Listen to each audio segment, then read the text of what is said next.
సిద్దిపేట జిల్లా గజ్వేల్లో రెండు గ్రూపులుగా విడిపోయిన కాంగ్రెస్ నేతలు విడివిడిగా రాహుల్ గాంధీ పుట్టినరోజు వేడుకలను జరిపారు.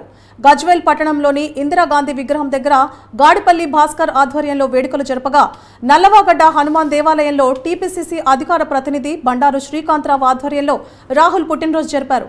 దీంతో అయోమయంలో పడిపోయారు కాంగ్రెస్ కార్యకర్తలు.